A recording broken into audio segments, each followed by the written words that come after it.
এই পিঁপড়া আসলে আমরা অনেক সময় পিপিলিকাকে দুনিয়া থেকে বিদায় করে ফেলি। অনেক সময় দেখা যাচ্ছে গরম পানি দিয়ে তাদেরকে মেরে ফেলি, অথবা দেখা যাচ্ছে আমরা আগুনে পুড়িয়ে মেরে ফেলি। খবরদার, এটা কখনো করবেন না। আগুনে পুড়িয়ে কোনো প্রাণীকেই দুনিয়া থেকে বিদায় করা এটা জায়েজ না, এটা সম্পূর্ণরূপে হারাম। এজন্য আমাদেরকে সাবধান থাকতে হবে। আর এই পিপিলিকা যে ঘরের ভিতরে আসে, এটা যে কি, এটা জানলে আপনি অবাক হয়ে যাবেন। এই পিপিলিকা নামে কিন্তু আল্লাহ তাআলা একটা সূরা নাযিল করে দিয়েছেন, সূরাতুন নামল। নামলুর শব্দের অর্থ হচ্ছে পিপিলিকা। আর এই পিপিলিকাকে মারা এটা সম্পূর্ণরূপে হারাম। নবী সাল্লাল্লাহু আলাইহি ওয়াসাল্লাম নিজে বলে দিয়েছেন, আবু দাউদ শরীফের 5267 নম্বর হাদিস। 4টা প্রাণী রয়েছে, এই 4টা প্রাণীকে কখনো আঘাত করা যাবে না। তার ভিতরে 1 নম্বর হচ্ছে আন নামলুন, পিপিলিকা। নামলা শব্দের অর্থ হচ্ছে পিপিলিকা, পিপিলিকা হত্যা করা যাবে না। এরপর হচ্ছে আন নাহলা, মৌমাছি। এরপরে হুদুদ পাখি, আর সুরদু, চড়ুই পাখি। এই 4টা প্রাণীকে কখনো আপনি আঘাত করতে যাবেন না, তাহলে আপনি শেষ হয়ে যাবেন। এই পিপিলিকার নামে আল্লাহ পাক রব্বুল আলামিন সূরা নাজিল করে দিয়েছেন।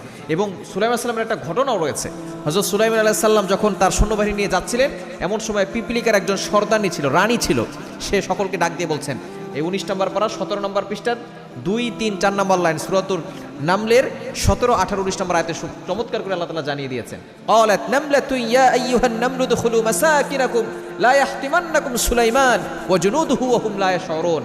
তখন পিপিলিকা সর্দারনি যে ছিল, সে সকল পিপিলিকাকে ডাক দিয়ে বলছে যে, খবরদার, তোমরা বাহিরে বের হও না, তোমরা সকলে ভিতরে চলে যাও, মাটির নিচে চলে যাও।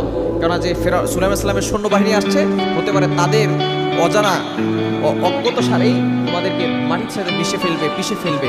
সুতরাং তোমরা সকলে ভিতরে চলে যাও। সুলাইমান সালাম এই কথাগুলো শুনছিলেন। সুতরাং এই পিপিলিকার নামে যে আল্লাহ সূরা দিয়েছেন, আয়াত নাজিল করেছেন, এই পিপিলিকা ঘরে আসা এটা হচ্ছে বরকতের লক্ষণ। যেই ঘরে দেখবেন পিপিলিকা বেশি আসে, হয়তো আপনার ঘরে খাবার আছে, খাবার খাওয়ার জন্য আসছে, খাবার খেয়ে তারা আবার চলে যাবে।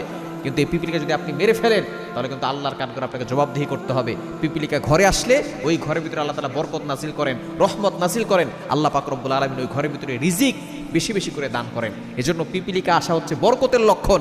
পিপিলিকাকে আঘাত করবেন না, দেখবেন আপনার ঘরের ভিতরে আল্লাহ পাক রব্বুল আলামিন বৃষ্টির মতো রহমত নাজিল করবেন। ঘরে পিঁপড়া